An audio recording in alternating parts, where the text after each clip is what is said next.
Os Evangelhos. Os escritos que relatam a vida, obra e mensagem de Jesus. A pedra fundamental da religião com mais adeptos ao redor do mundo. Um legado recolhido e difundido por 4 dos 12 apóstolos. Ele padeceu, foi sepultado e ressuscitou ao 3º dia, segundo as Escrituras. O que os evangelhos narram não coincide sempre. Se existiram outros evangelhos, que mistérios os manteve ocultos? Quem os escreveu e por que não formaram parte da Bíblia? A maioria dos textos gnósticos foram queimados ou enterrados. A religião foi imposta de cima para baixo, sobre todos. Por que esses evangelhos permaneceram ocultos? Uma palavra típica dos manuscritos do Mar Morto é hebraica hazes, que significa segredo. Eles poderiam prejudicar ou mudar a história da religião se fossem revelados? Eles foram encontrados no século XX. E se as coisas não são como você as está vendo, abra os olhos. Lá estava. Textos como os de Judas, Tomé, Felipe e Maria Madalena estão entre os evangelhos proibidos encontrados nos últimos tempos. Que mistério continha o evangelho de Maria Madalena, oculto durante quase toda a existência do cristianismo? A única que Jesus reconhecia como seu par, sua igual, como mestre espiritual, era uma mulher chamada Maria Madalena. Que princípios básicos do cristianismo o evangelho de Tomé questiona fortemente? As mulheres não podem entrar, nem receber, nem entender o reino de Deus até que se tornem homens. Que segredo revela o evangelho escrito por Judas Iscariotes? Aqui eles retratam Judas como um grande traidor. Jesus pediu a Judas que o entregasse. A história de um segredo de quase 2 milênios. Seria o maior escândalo de censura de toda a história? Como e quanto as crenças judaico-cristãs teriam se modificado se esses textos tivessem formado parte da Bíblia? Os Evangelhos Proibidos.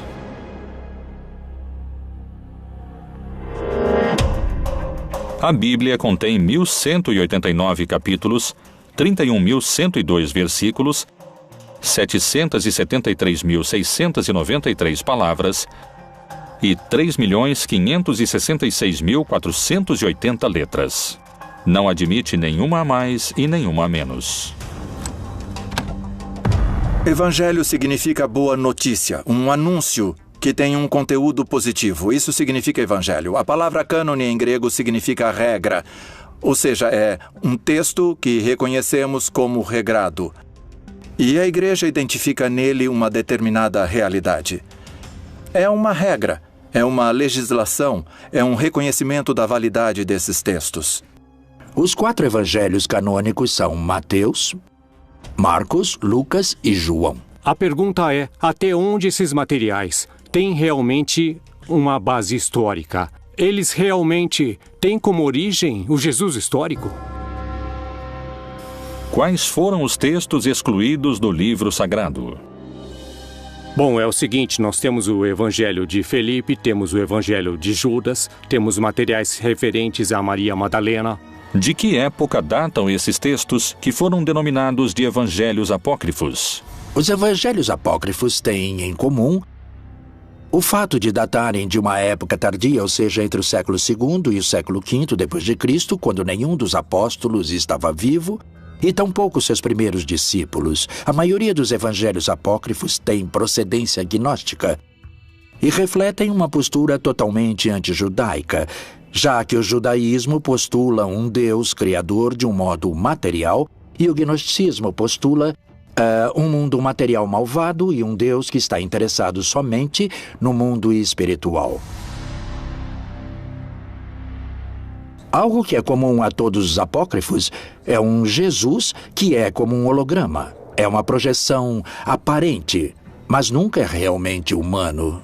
O gnosticismo cristão lembra de alguma maneira o descobrimento dos manuscritos. E nesse caso, reflete o que chamamos de uma literatura que se originou no gnosticismo cristão, que nesses anos já era considerado pelos poderosos a corrente central do cristianismo uma heresia. E por isso, nesse caso, os livros que haviam desfrutado de prestígio nesses círculos foram escondidos e não destruídos. E com isso podemos recuperar não somente uma literatura perdida, como uma literatura que tinha, em alguns casos, também raízes judaicas. Por isso que os evangelhos apócrifos, em primeiro lugar, não são evangelhos, porque não se identificam com os evangelhos do século I quanto a dar uma boa notícia de que o Messias havia chegado, morrido e ressuscitado, e sim, de modo geral, são de um caráter docetista, uma palavra que deriva do grego docere, que significa aparência. Para os gnósticos cristãos dos evangelhos apócrifos, Jesus aparecia como humano, mas não era verdadeiramente humano, porque, sendo um espírito muito elevado, não podia realmente ter se rebaixado e se convertido em matéria. Uma vez que o cristianismo se tornou a religião oficial do império e que os bispos cristãos declararam heréticos certos textos e penalizaram sua posse, iniciou-se o processo de perseguição muito intenso contra todos os evangelistas gnósticos, contra todos os gnósticos valentinianos, e a posse de textos evangélicos foi considerada um delito grave. Os evangelhos teriam sido silenciados por uma luta de poder no seio do cristianismo? Em 1947, pastores beduínos encontraram cerca de 800 fragmentos de manuscritos do Mar Morto que datam de cerca de 2000 anos em cavernas no deserto da Judéia. Que segredos misteriosos revelam os textos encontrados? Os textos do Mar Morto são manuscritos judaicos antigos, achados entre 1946, 47 e 1956. E são documentos, em sua maioria, escritos em couro de animais e uma minoria, 20%, em papiro. A maioria escritos em hebraico e também uma minoria em aramaico e em grego. Nos primeiros séculos do cristianismo desenvolveu-se um silencioso combate. Os gnósticos, que desejavam uma relação direta com Deus e que tinham seus próprios evangelhos, enfrentaram-se com uma crescente hierarquia de cristãos ortodoxos, que só aceitavam 4 evangelhos. Os gnósticos foram vencidos, mas a descoberta de seus evangelhos poderia lhes devolver a palavra. Uma das versões mais revolucionárias parece ter sido a de Tomás.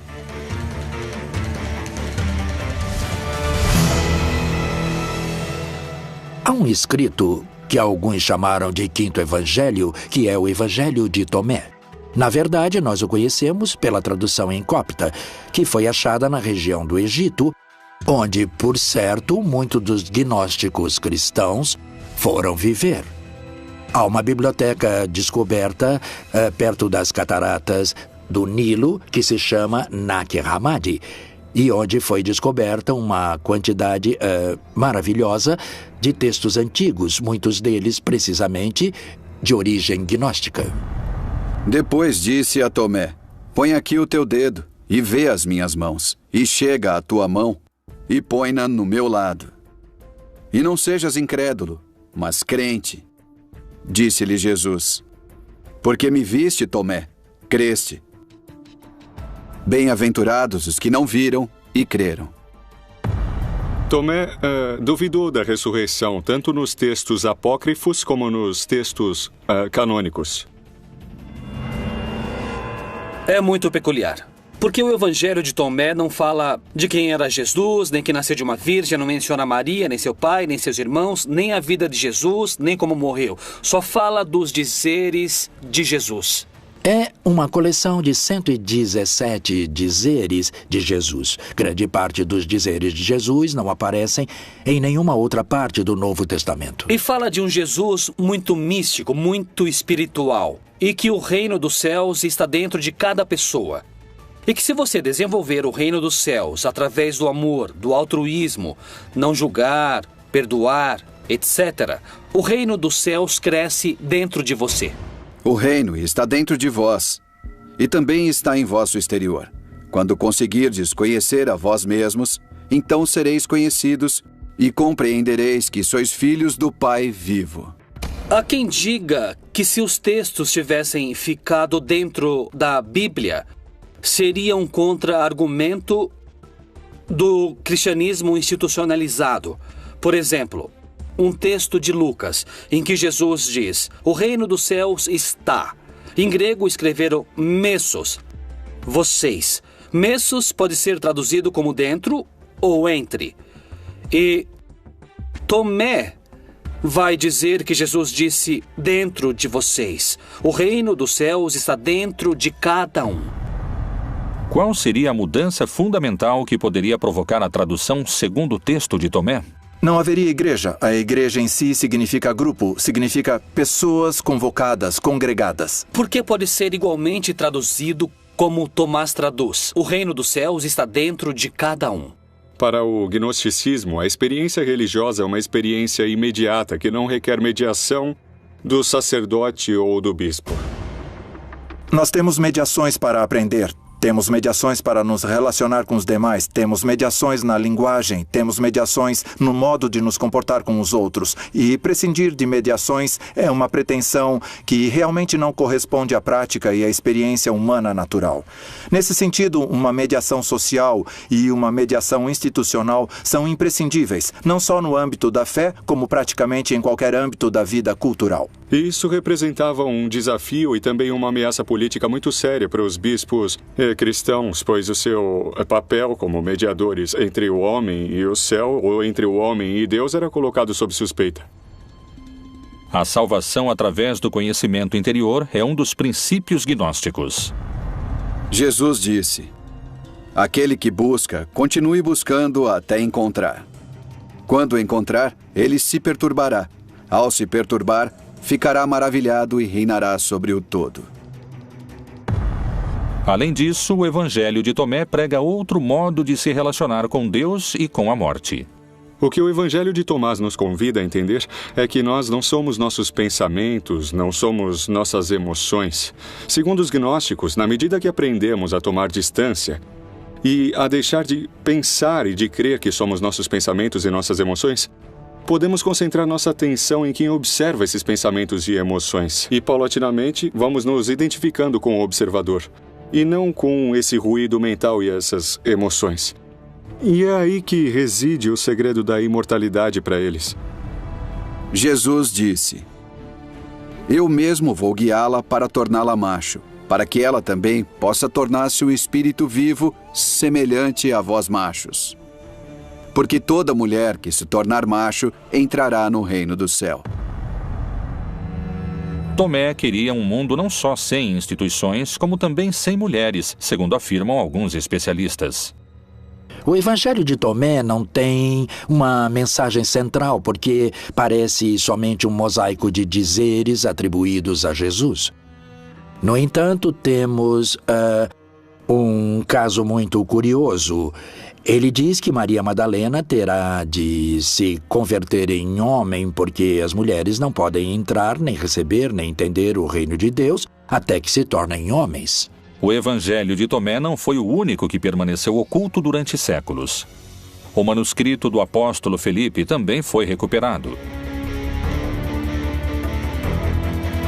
Nos escritos de Felipe, este contradiz Tomé em relação ao lugar que ocupa a igreja e a mulher. Esses textos poderiam revelar um mistério cuja força mudaria para sempre os conceitos cristãos sobre a sexualidade. Que Jesus tenha se enamorado de uma mulher em sua juventude é muito provável. Muitas mulheres que o seguiam se enamoravam dele, isso é evidente e seguríssimo, não? Outra passagem do Evangelho de Felipe é ainda mais descritiva do papel das mulheres. Havia 3 que sempre caminhavam com o Senhor: sua mãe, Maria, sua irmã e Madalena, que era chamada sua companheira. Sua irmã, sua mãe e sua companheira, todas chamavam-se Maria.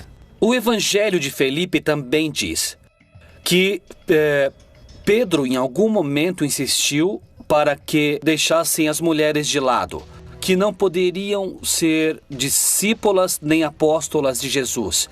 E Jesus responde de maneira maravilhosa. Ele diz: deixem que elas nos sigam, porque a que se tornar minha discípula terá um espírito vivo como o de vocês, varões. E Pedro insistiu, não, sobretudo Maria, que ela, Maria, nos abandone, a Maria de Magdala. E Jesus lhe disse, toda mulher que se humanize a si mesma entrará no reino dos céus. Esse texto também está no Evangelho de Felipe e também o tiraram. Nesses textos são mencionados elementos das mulheres, personagens femininas. Falam do espírito como algo feminino, o que não agradou às pessoas que decidiam que textos que entravam ou não entravam. Então os excluíram completamente, porque a postura sempre foi de um ponto de vista masculino. Os evangelhos proibidos de Tomé e Felipe não são os únicos que relatam uma versão distinta da encontrada na Bíblia oficial. Que versão surpreendente se encontra nas páginas dos textos de Judas Iscariotes que poderia mudar para sempre a imagem que o cristianismo teceu sobre ele?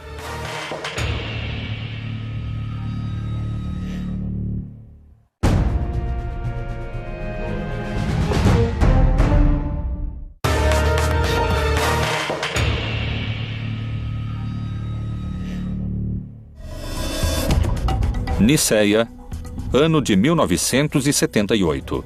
Um grupo de camponeses realizam suas tarefas habituais quando encontram numa caverna alguns papiros que poderiam mudar para sempre o conceito de um dos homens mais repudiados da história. Mas você excederá a todos eles, pois você sacrificará o homem que me reveste. Abril de 2006. Foi apresentado o resultado de um trabalho de anos, a reconstrução e tradução de um livro que se acreditava perdido para sempre. Um livro extraviado por mais de 1.700 anos. Um texto que modificaria o lugar que a história reservou para o homem mais odiado pelo cristianismo, o Evangelho de Judas. O Evangelho Gnóstico de Judas nos oferece uma versão diametralmente oposta à do Judas retratado dos evangelhos canônicos. O Evangelho de Judas também é gnóstico. Ele data do século IV e nele Judas aparece não como o grande traidor da história, mas como aquele a quem foi revelado o que Jesus ia fazer. Quer dizer, ele ia morrer. Inclusive, o Evangelho de Judas trata de expor como Jesus pede a Judas que o entregue. Então, mais que uma traição, é um favor para que se cumpra o plano da salvação. Quem foi o apóstolo Judas Iscariotes?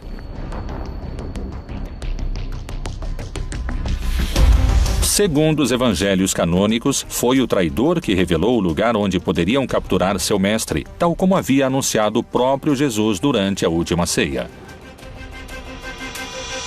E comendo com eles, disse, em verdade vos digo que um de vós me há de trair. Judas Iscariotes tinha combinado com as autoridades que o entregaria. Jesus havia celebrado a última ceia, havia ceado com seus discípulos, uma celebração em contexto pascal. Havia ido a um horto e lá foi aprisionado. Essa é a versão oficial dos fatos, segundo os livros que compõem a Bíblia. Mas o que diz o Evangelho de Judas? Que interpretação oferecem os especialistas sobre esses textos que permaneceram ocultos por 2000 anos? No caso do Evangelho de Judas, este ajudou Jesus a cumprir seu objetivo, que é, no caso do gnosticismo, livrar-se da sua corporalidade. Judas, que é o grande traidor, que vende Jesus por 30 moedas, no caso desse evangelho, aparece realmente como um herói. O Jesus retratado no Evangelho Gnóstico de Judas é um Jesus burlão. Um Jesus sarcástico que zomba da ignorância de seus discípulos e que abertamente prefere Judas e faz de Judas seu apóstolo predileto, porque diz que Judas é o único que entende que Jesus não é uma pessoa, não é somente um corpo. Jesus não é uma encarnação de Deus na Terra e tampouco é um ser humano. É um estado de consciência que qualquer pessoa pode alcançar. Qual foi então o papel de Judas segundo esses textos? O texto de Judas é o texto de uma comunidade que quer retomar esse personagem, quer reivindicar esse personagem de alguma maneira e o coloca dentro de todo um plano que Deus tinha para a morte de Jesus. Nem mais nem menos. Ele abre a porta para que Jesus consiga se desfazer de seu corpo.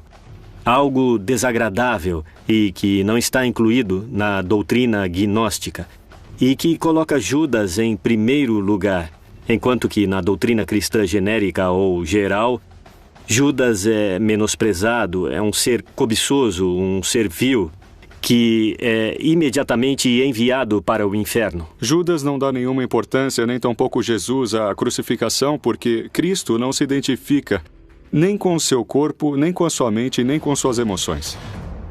Segundo esse evangelho, é o próprio Jesus que confere a Judas o lugar que ocupará na história. Afaste-se dos outros e eu lhe contarei os mistérios do reino. É possível você alcançá-lo, mas você sofrerá muito. Por que as passagens são tão contraditórias? Pode ser simplesmente a interpretação dos textos? A entrega de Jesus aos romanos foi um ato heróico ou foi um ato que ia de encontro à própria vontade de Judas? A relação entre Judas e Jesus é uma relação de melhores amigos. De fato, Judas se nega a fazer o que Jesus lhe pede, ou seja, denunciá-lo, acusá-lo. São muitas as versões que existem em torno de Judas. Mas o que dizem os textos censurados e escondidos do seu próprio evangelho? Mas você cederá a todos eles, pois você sacrificará o homem que me reveste. Mas além da revelação do papel heróico de Judas na história, esse evangelho também coloca em primeiro plano a luta entre os gnósticos e a igreja.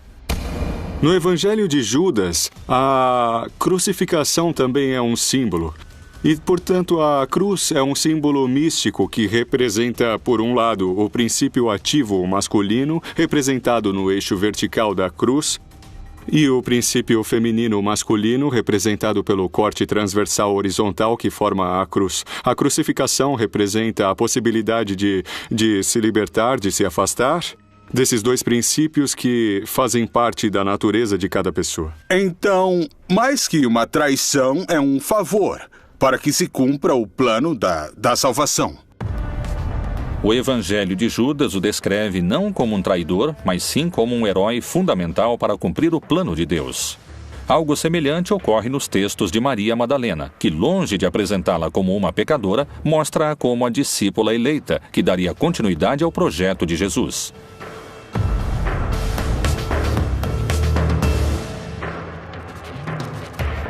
Esse evangelho foi encontrado somente em 1896.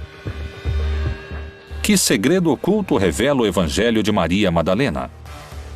A mulher mais misteriosa da Bíblia deixou escritos seus próprios segredos.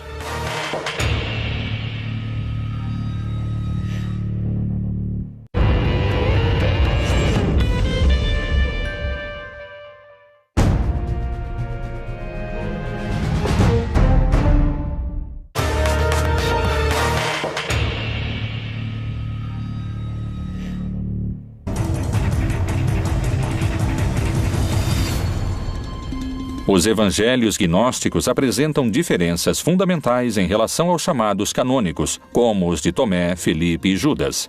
Mas esses não são os únicos. O recente achado dos manuscritos do Evangelho Proibido de Maria Madalena aprofunda ainda mais essas diferenças. A história de Maria Madalena está cheia de mistério e controvérsias. Sua história e seu papel ao lado de Jesus é motivo de debate. O achado dos evangelhos de Maria Madalena lança quanta luz sobre a construção feita em torno de sua figura.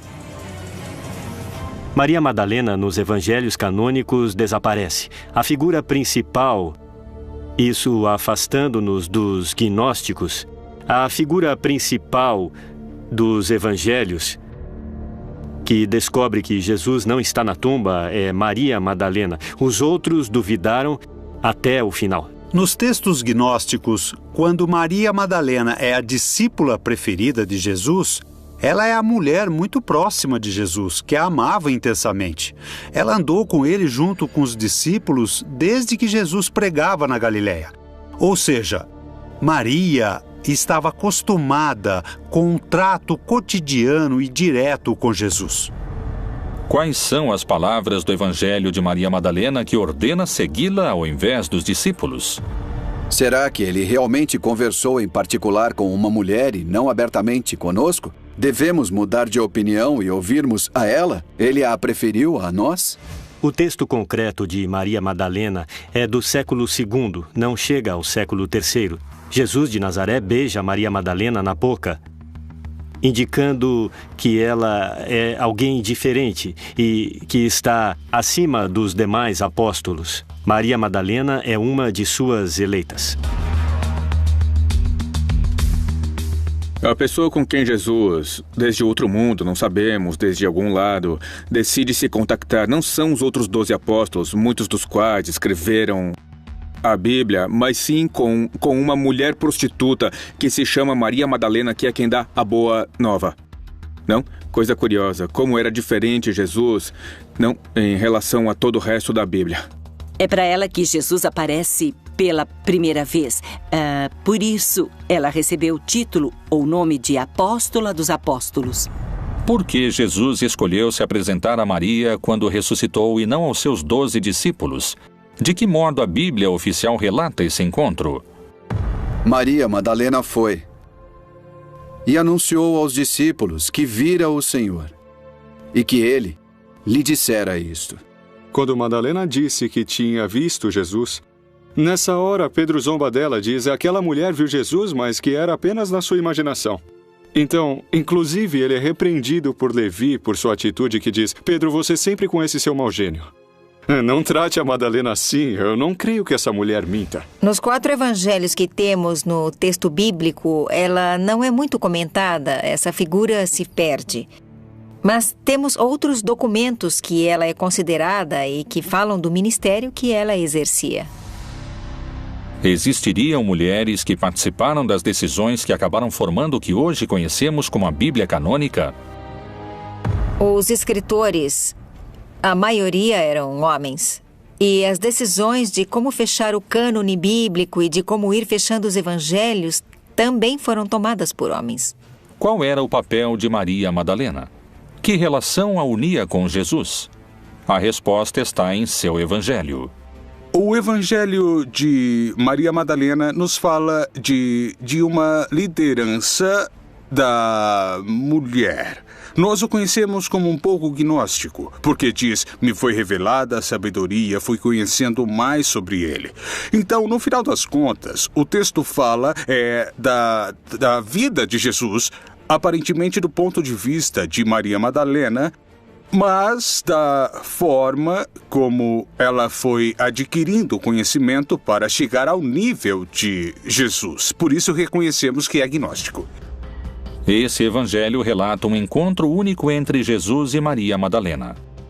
É o momento em que o Salvador lhe revela um segredo que não conta aos outros apóstolos. Nos outros 4 evangelhos, a vida depois da morte é descrita como um paraíso de felicidade. Mas é diferente no Evangelho de Maria Madalena. No Evangelho de Maria Madalena, o que parece querer nos dizer é que no processo da morte, o que existe é uma decomposição.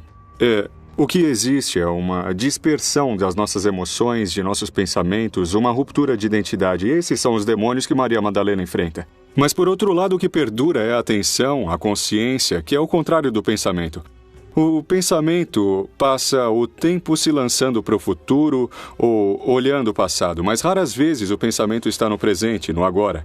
A consciência é a atenção, é a observação do que está ocorrendo agora. É por isso que os gnósticos pensam que podem sobreviver ao processo da morte. É depois da morte e ressurreição de Jesus que o Evangelho de Maria Madalena revela sua liderança em relação aos apóstolos. Maria Madalena se levantou, cumprimentou a todos e disse a seus irmãos: não vos lamentais nem sofrais. Antes, louvemos sua grandeza, pois ele nos preparou e nos fez homens.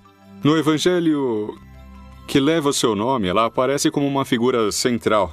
Geralmente se referem a ela, ou ela mesma se refere a si mesma como a alma. E isso permite entender que, na concepção gnóstica, a divindade não só é masculina, mas a divindade também tem uma dimensão feminina. Antigamente, as pessoas se persignavam em nome do Pai Criador, do Filho Redentor e da Mãe da Sabedoria. Havia uma mulher na Trindade. Como o Espírito, em hebraico e em grego, é feminino, o Espírito Santo era uma figura feminina. As primeiras igrejas cristãs se encontravam nas próprias casas dos seguidores. Lá, as mulheres tinham um papel predominante dentro da comunidade e na pregação do Evangelho. Não havia sacerdócio no século I. Não havia homens nem mulheres sacerdotes, mas quem partiu o pão era a mulher. A dona da casa onde se reuniam era a mulher, não era um assunto de homens. Foi no concílio de Nicéia que expulsaram os gnósticos e excomungaram todos os textos que diziam que a mulher era importante para Jesus, que Maria Madalena era uma apóstola importante. E, sobretudo, no concílio de Constantinopla, no ano 380, excomungaram quem acreditava que havia uma feminilidade em Deus. Jesus trata de maneira semelhante os homens e as mulheres e os convoca para seu grupo. O grupo de Jesus é uma nova maneira de estar na Terra. As mulheres comem diante dos homens quando nessa cultura não podem. Só diante de seus maridos elas podem se descobrir para comer. Bom, se a Igreja Católica Romana tivesse aceitado mulheres sacerdotes, teria se aproximado mais das pessoas. Jesus caminhou com mulheres e homens. A Igreja não aceita isso. Considera apenas o homem. Não quer ver o que Jesus deixou. Os textos são simbólicos, quer dizer, a única que Jesus reconhecia como seu par, seu igual, como mestre espiritual, era uma mulher chamada Maria Madalena. Cada evangelho proibido tem sua postura. Segundo muitos afirmam, os textos de Maria Madalena encontrados poderiam ter mudado a história do catolicismo, se tivessem sido incluídos nos chamados textos canônicos. Chegou a nós um texto escrito por uma mulher. Não sabemos que mulher e se sabia escrever. Numa análise filológica, é um olhar de mulher. Chama-se o Evangelho de Maria Madalena. Não foi escrito por Maria Madalena, é claro, ela não sabia escrever. Mas há aí uma mulher. Então, obviamente, hoje seria outra visão do assunto se as mulheres tivessem sabido escrever e tivessem transmitido sua mensagem como discípulas de Jesus. Os evangelhos proibidos apresentam um lado oculto de Jesus e Maria Madalena como uma líder dos apóstolos.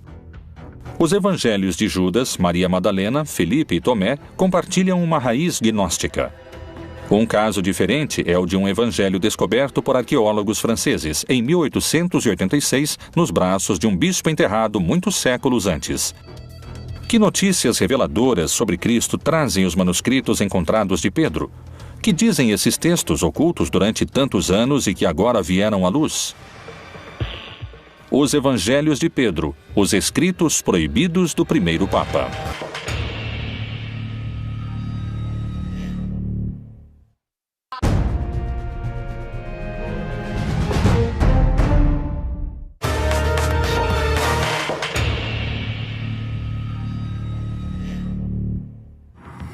Alto Egito, século VIII.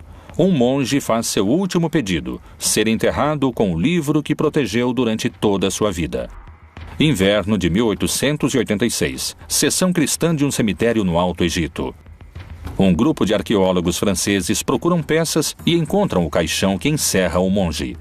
Abrem-no e encontram em seus braços um antigo livro, e com ele a confirmação de uma suspeita. O Evangelho de Pedro existe. Durante mais de 1500 anos, a cristandade havia conhecido Cristo através das palavras de Mateus, Marcos, Lucas e João. Agora emergia outra verdade. É um evangelho que tem muitas diferenças com o que dizem de Pedro nos 4 evangelhos canônicos e especialmente em relação ao episódio da ressurreição.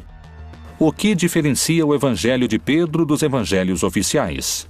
O relato da ressurreição de Jesus está reconstruída, está ampliada, está aumentada tem mais fantasia e Pedro tem um papel maior, envolve muito mais os grupos judeus, como que se arrependendo de não haver aceitado Jesus em seu momento. No Evangelho de Pedro, diferentemente do resto dos evangelhos, ele narra e descreve detalhadamente o episódio da ressurreição. Creio em um só Deus, Pai Todo-Poderoso, Criador do céu e da terra, e de tudo que é visível e invisível. E por causa disso foi crucificado nos tempos de Pôncio Pilatos, padeceu e foi sepultado e ressuscitou ao terceiro dia, segundo as Escrituras. Outra das enormes diferenças que existem entre o Evangelho de Pedro e o restante que os evangelhos nos contam sobre Pedro é que, efetivamente, o Evangelho de Pedro diz que o responsável pela execução de Jesus realmente não foi Pilatos, e sim Herodes. Além disso, Pedro relata o momento da ressurreição em que o centurião e seus companheiros de guarda se apressaram a visitar Pilatos à noite, abandonando o sepulcro para lhe contar sobre a ressurreição. Depois, todos se aproximaram, pedindo e suplicando que ordenasse ao centurião e aos soldados não contar a ninguém o que tinham visto. Para nós, diziam, é melhor sermos culpados de gravíssimo pecado diante de Deus do que cairmos nas mãos do povo judeu e sermos lapidados. Pilatos, então, ordenou ao centurião e aos soldados que nada dissessem. Se não tivessem realmente mantido silêncio quanto à ressurreição de Jesus, suponho que tivesse acontecido o mesmo. Mas o que é muito importante ver é por que os evangelhos canônicos enfatizam tanto que a ressurreição foi uma ressurreição carnal. Por que importa tanto ao cristianismo canônico enfatizar a carnalidade da ressurreição, enquanto que para o gnosticismo a ressurreição de Jesus é algo que se apercebe e se percebe de maneira interna, de maneira espiritual? Essa é a grande diferença que existe entre o Evangelho de Pedro e os evangelhos oficiais. Quem realmente presenciou a ressurreição de Jesus? O resto do texto é muito semelhante aos relatos dos 4 apóstolos incluídos na Bíblia. Tal semelhança desperta algumas suspeitas. Quando foram escritos uns e outros? Quem narrou antes o milagre da ressurreição? Realmente não sabemos quem escreveu os evangelhos no Novo Testamento, nem sabemos quem escreveu esses outros evangelhos. Mas provavelmente foram escritos a partir de coisas que foram transmitidas oralmente. Podem ter sido escritos no final do século I, como o Evangelho de João no Novo Testamento, ou durante o século II. Todos escreveram a partir das histórias contadas pelos seguidores anteriores à época de Jesus. Quando comparamos os evangelhos, em muitos casos a mesma informação aparece em contextos literários diferentes. O que prova que já existia, de alguma maneira, uma flexibilidade na transmissão da tradição no cristianismo antigo, que conheciam as frases, mas nem sempre sabiam em que contexto haviam sido ditas. E por isso, há cristianismos diferentes. Haviam reconstruído esses contextos diferentes. E os evangelhos são a prova de que essas informações parecem ter funcionado, ter sido transmitidas de uma maneira independente, sem o contexto histórico narrativo original. Então, os 4 evangelhos canônicos correspondem às autorias de Lucas, Marcos, Mateus e João? À medida que transcorreu o tempo desde a morte e o desaparecimento de Jesus, os textos perderam cada vez mais valor, quer dizer, perderam valor mais de uma vez. Se está escrevendo um texto 4 séculos depois da morte de Jesus, que parte desse escrito é verdadeiro? De onde saíram esses ensinamentos? E mais, voltemos aos evangelhos canônicos que estão na Bíblia. Não são de Lucas, não são de João, não são de Mateus nem de Marcos. Os evangelhos revelam a vida de Jesus Cristo. Durante centenas de anos, os cristãos só contaram com a versão de Lucas, Mateus, Marcos e João. Que mistérios guardavam os evangelhos proibidos que foram apagados da face da terra?